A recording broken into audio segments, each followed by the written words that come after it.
Hello, everyone, and welcome to another episode of the Always a Free podcast on a microphone like miles away. So today is a bit of a different one.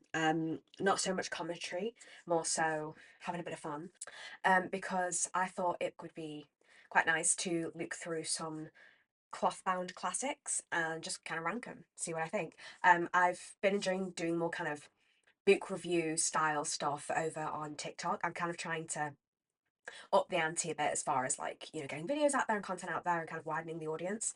And yeah, I've been enjoying doing these really like quick short because they're quite quick. It's like I have this thing where psyching myself up to actually do it is almost takes longer and it's like a really kind of lengthy process. Then when you actually do it, it takes like 2 seconds. It's the same as doing an email or messaging somebody. It's like put on my to-do list and then it takes ages to actually get around to it, and then you do it and it takes like 2 seconds, and it's a weight off mind. And so I've really started getting into actually feeling a bit more inspired to do it as well, getting into these kind of book review style things. So I've basically now trying to mentally be like, every time I finish a book, do a quick review on TikTok and bam, it's out there. And I think that's going to be quite nice to keep rolling over. And I've already like doubled my following, which is really cool. And so all from that, and on that note, today we're going to take the book reviewing to the extreme, and we're going to look at some cloth-bound classics, which I love. I love the look of them. I love the vibe, the aura, and we're going to rank them. So I've got a collection of about 20 that I've picked out, just to God, I can't find the thing. A collection of like 20 I've picked out, just to start. Perhaps it doesn't necessarily mean that I can't do more. We can't go on, but I've picked a few different ones that I've read, especially that I've read as a cloth-bound classic, and then we're just going to rank them in my fun little ranking system. So I haven't hacked the whole screen recording thing yet. I'm not that pro. I have a YouTuber per se, because this is going to be a video as well as audio as well. So audio people, like, you aren't going to get a video anyway. So yeah, this is essentially just a. So I haven't hacked the video thing, which means that you're just going to have to listen and keep track in your head. I am going to put up a little like completed kind of tier ranking at the end though, just in case you're interested. You want to see the relative ranking of all these classics. So to run through my kind of ranking system, so I give them zany little names. You got to give them some zany names. So right at the top we have best thing since sliced bread, because if it's good, it's the best thing since sliced bread. I see a nice little quote and then it gets an underline, it gets a dog ear. Best thing since sliced bread. Next down is I Have Been Changed. Funny enough, since the Wicked for Good trailer came out, I've literally been my head every so often. I just keep hearing like that I've been changed from like For Good from Wicked, obviously. I keep hearing like I have been changed, and I'm like, oh. It's deeply upsetting. That song makes me cry so much. That is going to be an interesting cinema experience. So that's like kind of level two. Then the next one down, we've got Things Are Looking Up. So here, this kind of makes me think that I should have gone the other way. But anyway, things are looking up. So this is where you're kind of, you're kind of middling. You're not bad, but you're not like the best and the most inspired book that I've ever read. So if things are looking up, I might recommend it to somebody. I might not, and kind of a bit indifferent. Then the next layer down we have not hot. If it's not hot, it's not hot. The next layer down then, so right at the bottom is would give my firstborn child to have never read this book. That's kind of where we're sitting at the bottom. And with clothbound classics, I'm a big classic literature person, so there ain't going to be many at the bottom, if only one, which has popped straight into my head, and maybe it's a controversial take, but we'll see. So without further ado, let's get going. So I wanted to, I guess, begin with like the little clothbound classics. So I've picked out a couple here. I really like them. They're really cute, like quite little pocket versions of things, but they look absolutely beautiful. And I really love how these kind of Penguin Clothbound classics really just give that aesthetic level to reading, which I think adds that layer of appreciation. I think these book volumes are absolutely beautiful, and I love them. I'd love to cut them more. To begin with, I wanted to start with I had to begin with Oscar, The Star Child by Oscar Wilde, and this is a collection of like short stories from Oscar Wilde. Now I absolutely love Oscar Wilde's writing. One of my favorite authors, like and poets and playwrights and whatever writers, I should say, hands down. So Star Child, I think it's a collection of short stories. I like a short story. I'm not a massive short story person. I have to confess, I'm much more of like a novel kind of girl. Um, I can get into a short story, but I'm not going to be as invested in it as a longer kind of stint thing. So I'm going to pop this into I Have Been Changed. And then next up is The Imitation of the Rose. Oh, by Clarice Lispector. Oh, oh my God. Genuinely, if you've not read any Clarice Lispector, please do, because the writing is so beautiful. And I think this is testament as well to the translation. So the original is in Portuguese, and I think that a lot of the time, like translators are kind of underappreciated because the work they put in to make it sound so beautifully lyrical in the non-native language is just incredible. And to be frank, I mean, like I have been changed by the work of Clarice Lispector because it's so beautiful and it's so clever and intricate and wonderful. So yeah, it's gonna go into I have been changed. I feel like I'm one of those people who's like, I'm not gonna give something 5 stars because nothing's perfect. If something gets to the top, it's like, yeah. Amazing. Okay. So first novel on the list is Pride and Prejudice by Jane Austen. Oh God. It's Pride and Prejudice. So I really enjoy Pride and Prejudice. I'm one of these people who's like, when you have the kind of when people are talking about classics and like, oh my God, it was so like bored, the kind of the cool guy kind of like, oh no, not the classic, da da da da. But actually, to be fair, if a guy in particular like loves this classic and is like talking about it, I'm like, oh, I want to be your friend. Um, but yes, the kind the cool thing is to not like these kind of um, what's the word like popular classics, sort of quote unquote. I really enjoyed Pride and Prejudice. I think it was I mean, it was really good. It was enjoyable. I like the story, the dynamic between the characters. It was a while ago since I read it, but I just I genuinely just really enjoyed it. And I plowed through it as I do with a lot of classics. I just like the tone of classics. I don't know what it is. It's very literary, and that's such a generic word, but I can't describe it. That's the it's like the writer appreciates writing. That's the kind of vibe I get, and that's definitely the vibe I get from Pride and Prejudice. Um, and so I think for this one, I'm gonna pop it into Things Are Looking Up. Things are looking up. Things are looking up for Jane. Okay, next up we've got Orlando. Oh my God, Orlando, brilliant. Virginia Woolf has this really kind of powerful way of writing because you feel the characters.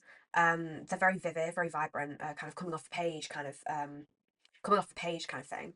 And I have a very clear memory of like reading Orlando at night with like a book light on and just getting absolutely sucked in.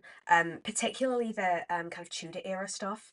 That's very clear in my head, and the kind of undercurrent of um, social expectation and kind of social commentary in Orlando is just wonderful, and anything with that sort of slant on it, I'm gonna be there.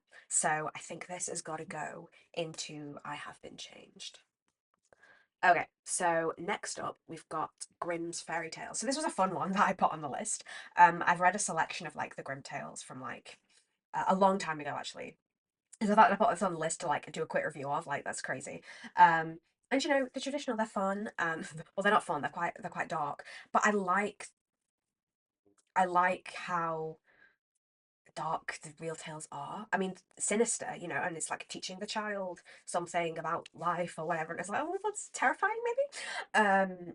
But yeah, I don't know. It's nice to kind of read the source material in that way. It felt very research. And yeah, I don't know. There's something nice about even if they're dark, nice about reading a fairy tale. I feel like it allows me to connect with some kind of fantastical fairy loving part of myself, maybe. Or maybe it's just very detached from the world, and so it feels very escapist and very fantasy. And I've said kind of on the podcast before, I'm not a massive kind of fantasy reader, but I think where I sit is like I'm not a big like fantastical world kind of world building fantasy reader.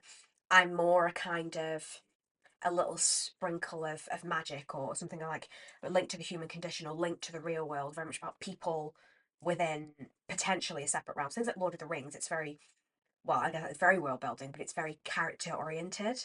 Um, and it's an adventure. And I guess maybe I'm a bit more adventure and a bit more tarot card maybe than fantasy in its kind of unicorns and rainbows and magic world, but magic worlds in the way of like it's all about spells and rather than Lord of the Rings where it's like there's a wizard but it's all about a quest. Does that make sense? Does that make any sense? Does that make any logical sense? Am I contradicting myself? Am I a hypocrite? Probably. um Fantasy buffs, tell me what I'm missing. But I do respect fantasy in that the things it can say about the real world, even in this kind of separate realm kind of thing. Um, but anyway, back to Grimm. I think I'm going to pop this in things are looking up because I haven't read it in a while. And I think it's like they're things that I would enjoy to read. But again, it's kind of short story vibes, which is always going to knock something down a peg. Okay, now 1984. So I remember reading 1984 like quite distinctly as well. It's funny, I can always like remember where I am when I'm reading a book, which is quite interesting. With 1984, also the fact that it's like on the book it's spelt out like 1984 and it's full letter in letters rather than I don't know hieroglyphic no in letters rather than numbers, which I also find as such like a literary like glasses push like English professor, which I love deeply. I think 1984 is great. It was a great read. Very all the things that I said about it are true in praise that it gets. It really set the tone for this kind of dystopian world building, I guess, whatever. Dystopia is an offshoot of fantasy, but um I think that controversial. I think that 1984 is an essential read, to be honest, especially nowadays. And I think it's so, again, social commentary, I'm here for it. And I think it's so interesting how the world has gone and how it's almost been foretold by George Orwell. I'm like, what did this man know? So 1984, and also the design. Can I just say the clothbound classic with the eyes? Oh, love it. So I think this is going to go into I Have Been Changed. Well, God, you can see I'm such like a classics person because nothing is in the lower ranks yet. But don't worry, it's a coming. Um, so next we've got The Haunting of Hill House. Again, love. So short story, so it's going to affect its ranking somewhat. But I really like, just generally going slightly off topic, is Shirley Jackson's writing in general. I think I had like a short story collection that I read ver, ver, that did not come out well. Vociferously. Voraciously. I read voraciously, and it was just I read it so quickly because I really enjoyed it, and I think with a short story, you can fall into a trap of having like undeveloped characters or lines that aren't thoroughly delved into and explained and explored. But I think with the nature of things like a ghost story or something more of this kind of horror genre, it's slightly easier. I mean, I'm not saying that it's easy, but what I'm saying it's slightly easier to build a story within it and kind of hold my attention. And so I think as far as short stories go, I think Shirley Jackson like holds an absolute masterclass, as well as Edgar Allan Poe, who I'll come on to. But again, it's one of my favourite authors. I'm very much a kind of Gothic literature, Victorian literature, dark kind of person. I really like that genre. So you got your Edgar Allan Poe's, your Oscar Wilde's, your like Bram Stoker, kind of Mary Shelley, that kind of romantic Gothic. Oh, favorite forever and always. Um, and yeah, The Haunting of Hill House is just one of those stories that I actually read it after watching the Netflix series. Um, and I always find it really interesting. Like, there's a lot of books that I've watched the film and then read the book, and I think it's interesting the kind of which way round you do that to how it then shifts your perception of the thinking that you do second. So say for example, I always think that I feel angrier at a film when I watch the film after I've read the book, because when I've read the book, I have such a clear image of things, and I'm like, you missed this out. But I think I'm much more lenient going the other way because I can appreciate the two things for what they are.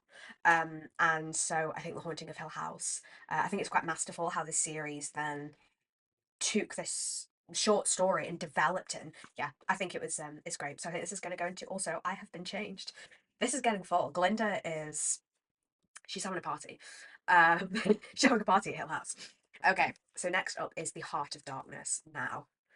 Now, Joseph Conrad had something down here. The Heart of Darkness is again this kind of gothic vibe, sinister, dark. There's something in the underbelly of society, and Heart of Darkness is such a beautiful commentary on clashing cultures and adventure and exploration and how colonialism kind of is that darkened edge to this fantastical idea of exploring and this wondrous kind of finding of things.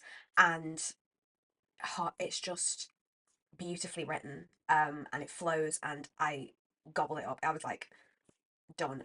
It was a book that I think it's so I've read a lot of long books, so for me to say like I finished a book like in a day, a couple of days, it's a big thing, I guess, in a way. it's not typical because a lot of books that I read are just very long, and I don't really sit and read. Like I couldn't sit and read all day because I get like jittery, but whatever. But besides the point, but Heart of Darkness, I finished it in like a day, because it's just so absorbing. And so I think it's gonna have to go in the best thing since sliced bread. I really really recommend it. It's yeah, wonderful, wonderful piece of work. So coming back to the whole short story business, we come to The Fall of the House of Usher et al. As I've written it on my little list here. So Fall of the House of Usher is a short story by Edgar Allan Poe, who again is one of my favourite writers. And all of the stories are insanely good. I love the writing style. I love the intricacies and the themes, and the it's best thing since sliced bread. It's got to go in there. It's one of those. I think the thing about short stories actually is that you're more able to read them multiple times because A, it's thoroughly short, but B, I think that because they're so short, if there is that kind of extra layer underneath them, you can read them again and again and see more and more. Especially when if you're reading a short story, you kind of read it and you're done. And maybe when you're reading a novel, you're more immersed in the world of it. Whereas, so it means that every time you read a short story, you get a little bit more. You're more immersed in it. You think about it more, and then it kind of drives those points home. And I find that Edgar Allan Poe's writing is really intricately layered like that, and I really really enjoy it. So I think, as I said, best thing since sliced bread. Talking about the best thing since sliced bread, actually, coming to The Picture of Dorian Gray. Now, this, I guess this book also holds a special place in my heart. So it holds a special place in my heart for a few reasons. So A, I had a conversation with my grandpa, and I remember this very clearly, when and we were talking about Oscar Wilde, and I said that, oh, I really want to read The Picture of Dorian Gray. I think I was reading an article about The Picture of Dorian Gray, and I was like, oh, I really want to read it. And then next Christmas or birthday, whatever, I got The Picture of Dorian. He bought me The Picture of Dorian Gray. I was like, amazing. It was really nice because he'd remembered and thought of it and everything. And so I read it, and my copy of The Picture of Dorian Gray. So you got like the feathers on the front of it's like a black cover then with white feathers, beautiful, except that I sweated it off. The actual like the white kind of decoration, embossment, whatever you'd call it, um it's worn away because of how I held the book and how much I've like used the book. It's a very lived in book, because that is the novel is the reason I fell in love with Oscar Wilde as a writer, and it's just beautiful. And every time I think about it, I just want to read it again because the writing style is just beautiful. It's one of those things where when I read a really good book and I read a particular like phrase or whatever, you just audibly like gasp or like sigh, and it's just because I can't describe it, but it's like when I read something that really strikes home, it really feels profound and makes it feel like nothing else matters.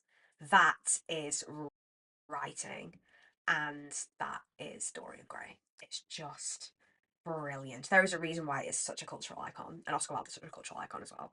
Um, if there was something above best thing since sliced bread, and to be fair, there could be because it's my tier ranking system. Dorian Gray is in there, I tell you. So next up is Little Women. I love this book as well. I think Little Women is oh my god, it's like that, just the lower two tiers, just nothing. Little Women is wonderful. My grandma picked this up for me, and again, it feels very special because she chose it for me, and the sentiment within the book as well. I feel like it adds a layer to it. Because of who bought it for me and the messages in there and that kind of thing. And I think situation can add to a book's profundity. But Little Women is a wonderful little book. And I think it's a lovely kind of meditation on women, on girlhood, on growing up female and living as a female, and relationships with other women as well, and between women and family dynamics. I think it's an essential read for everyone, and I'm gonna pop it in. I have been changed. So next, I've got Alice in Wonderland on here. So I haven't read this in a long time, but I remember I have this like very flickered like millisecond image of reading through the Looking Glass. I don't know how old I am. I just have this very kind of very momentary memory of reading Alice's Adventures in Wonderland through the Looking Glass. And again, I think looking back at it with that childhood sentimentality sheen over it, I remember enjoying it. I think I'd have to read it again to give it an accurate ranking. But I think I'm going to pop it in things looking up. Next up is Treasure Island. So Treasure Island, I studied it at GCSE, or at least I read it during my GCSEs, and I remember enjoying it. It's very gung ho, very adventure, but with some quite serious lines too. Again, because it's been so long since I've properly read it, I think I'm going to pop it in that middling tier because I think I need to read it again to give it a proper, like, full on review. Hound of the Baskervilles. I love Sherlock Holmes. Arthur Conan Doyle, again, another kind of Victorian writer. And yeah, I love the Sherlock Holmes stories. I think they're very intricate. I think they're very clever. Again, that kind of very adventure, gung ho, kind of escapist almost vibe. And it's mystery, which is my forte as far as my novels go. I've had a lot of inspiration from Sherlock Holmes and that kind of the vibe of the companion and the kind of very clever detective. Um, yeah, and the Hand of the Baskervilles was great. It's so clever, and I love trying to unpick the stories as well. So I'm going to pop this as a representative of the entire Sherlock Holmes series into I Have Been Changed because I have been changed. um, and now, and now we come on to the most controversial author of all time, perhaps, and the namesake of this video, Charles Dickens, A Christmas Carol. So a lot of people have a lot of hate for A Christmas Carol because A, it's so ubiquitous, and then also B, studying it. And I think this kind of brings me on to a little side note of studying novels and how that can take the enjoyment from things. So personally, in my experience, I've actually found that studying things has allowed me to appreciate them more. So The Great Gatsby is my like key example. So the first time I read The Great Gatsby, I didn't really like it. I don't know why in particular. I just didn't really like it.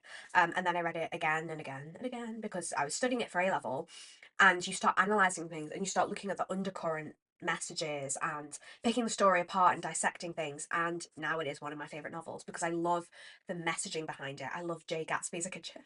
I love Jay Gatsby as a character. The damn pink shirt, guys. Oh, it's just or the pink suit or whatever it is. And I love it. And I think that analysing it allowed me to access this greater appreciation and greater love for it. And so with A Christmas Carol, I don't know how. I think the issue is that with Dickens, I don't know how not to, downgrade him as an author, but I think there's a lot of underlying messages to A Christmas Carol, but I don't think they're underlying like they are in something like The Great Gatsby.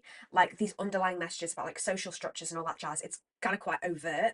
So I've never analyzed, well, I have analysed a Dickens novel, which I'll come on to, but I think Dickens is meant to just be read, especially, it's the idea of that it was produced as a serial, right? And you also pay by the word, so, superfluous, whatever. But because it was released as a serial, it kind of adds that layer of like, well, you're supposed to read it kind of like a short story, which would make it more digestible. And again, it's a very reader friendly kind of thing. It's not to be picked apart and analysed by like the elite, right? Or at least, how it would be framed at the time.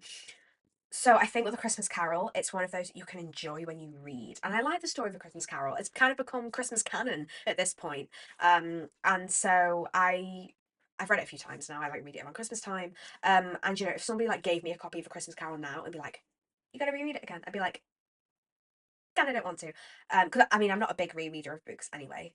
But referring to the title of this video, In Defense of Charles Dickens, I am a Dickens fan. I have to say, I know, burn me at the stake. I really like, I just, the thing with Dickens is that I really like his work to read. I like books that make me think. I like books that within their story there's real intricacies and you can pick things apart and whatever. But one thing I really like about Dickens is that there can be a load of characters with doing all the little daily things, and there's something about Dickens how like he describes like the place that you go to, and again it's paid by the word, right? So he describes like this place you go to, and like a big long description, and then there's like these rogue conversations, and like there's all these little characters and all these little side stories. I really like that, and I think because I'm such a I love people kind of person, I like seeing like all these little windows into all these different characters. I find it quite nice. I really like it, and just there's something about Dickens that makes me feel quite happy.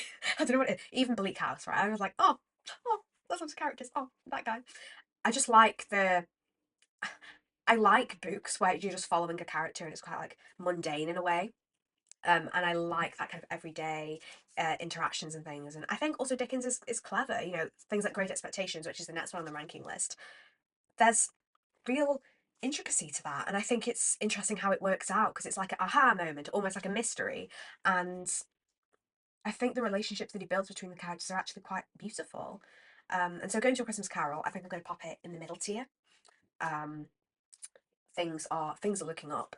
And for Great Expectations, so Great Expectations was kind of the first classic that I um, read properly, and yeah, we did analyze it, but not really to an extent that I can remember.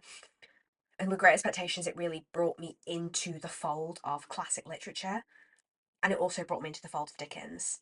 So I literally have been changed by Great Expectations, and it's really, really up there. Um, but not quite at the top. But there is another to keep this kind of Dickens thing going, and I've already mentioned it, Bleak House. That, okay, so there's only like two, three novels ever that have made me cry, and Bleak House is one of them. And for a novel to make me cry is a mean feat. And so Bleak House, I know it's a shocker. I don't think anyone's ever put Bleak House on the top of the tier list, but here we are.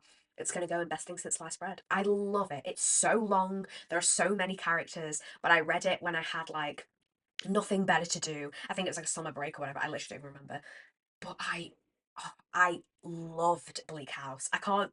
It's so dark and depressing, but that's the kind of stuff I like. I already said I like Edgar Allan Poe. Like, come on, guys, and I just love it. I might be the strangest person on earth, but I absolutely love Bleak House. So I will not be hearing that Dickens hate. Okay, it made me cry. I think it's wonderful. I love it deeply. I would read it again. I was literally like in that mood of like, you know, when you just desperately want to get back to your book and you're like, I need to know what happens. I want to just carry on with it. That was me in Bleak House. Me and that 800-page Goliath walking around. Oh, I love it. I love it. And it's beautiful. It's a beautiful edition as well. It is beautiful. And yeah, I don't know. Just great one. Love it. Absolutely love it. Coming on to another one that I absolutely love that is going to have to go straight into the best thing since sliced bread, Middlemarch by George Eliot. Oh my God. Again, it's about that interpersonal relationships. And I think that is perhaps, when I'm thinking about all these Clothbound classics, that is perhaps the core of my love of literature, the human condition and person on person relationships. That's the kind of thing I like, where it's just yeah, where it's all about people. Where my storage was full, and so it stopped, and now I'm like, I need to do this as quick as possible. So we're gonna move on quick. I think another one about people is Sense and Sensibility. I really enjoyed this. I think it was a nice read. I think it was really good as I was reading it, but it hasn't made like a real profound difference. My storage filled again. I'm deeply upset. We've only got a few left though. So I talked again about the Gothic, the Victorian, the dark, the depressing, whatever. And we come on to Dracula and Frankenstein. So both of these I really liked. I really like Dracula. I know what people say about it, that it's slow, da da da. And okay, so confession time. The first time I tried to read Dracula, and I'm not a big book non-finisher. Like I will push through if I can. And the first time I tried to read Dracula, I read about the first chapter, really, really struggled with it, like basically gave up, right? Or it was ongoing for a long time. In contrast, the second time I read it, I I think I kind of pushed through, and then once you get past the start, I think the start is quite slow. I think once you once you kind of leave Jonathan Harker and the castle stuff, and when Dracula like goes on the Demeter, that is when it picks up. And Van Helsing's on the scene, and like it picks up massively. And then you're like, oh, this is what we were waiting for. Um, because yeah, I do admit the start is quite slow, but I think overall it's a brilliant story. I really really enjoy it, and I think you know I definitely read it again. Like well, I have read it again, hands down, and yeah, it's great. And Frankenstein I love as well. I think the story when you read the book, it's so much more nuanced than those kind of traditional like horror, like Hammer horror kind of film versions. And I think I was gonna say shallowifies. It almost shallowifies Frankenstein. And I think the actual book and the novel itself is so intricate and really clever. And so both of these I think are gonna best things since sliced bread. Yeah, they're really, really good. I think they're straddling best things since sliced bread and I've been changed. And now remember the categories of not hot and would give my firstborn child. Well, not hot is still not going to be occupied. And that's kind of a testament to how much I like classics. Um, I don't think I've not read many books that I haven't liked. There are a couple, and I think if we went outside of the classic realm, we would find a few more. Um, yeah, to be fair, we would actually find a few more, especially with some recent reads. But would I give my firstborn child? Yes. This is going to get me cancelled, okay? But I would give my firstborn child to have never have read the Iliad. Oh my god. Oh my god. Talking about books that I didn't finish, that's one of them. Homer, what the hell? Okay, so to be fair, I think it's the translation.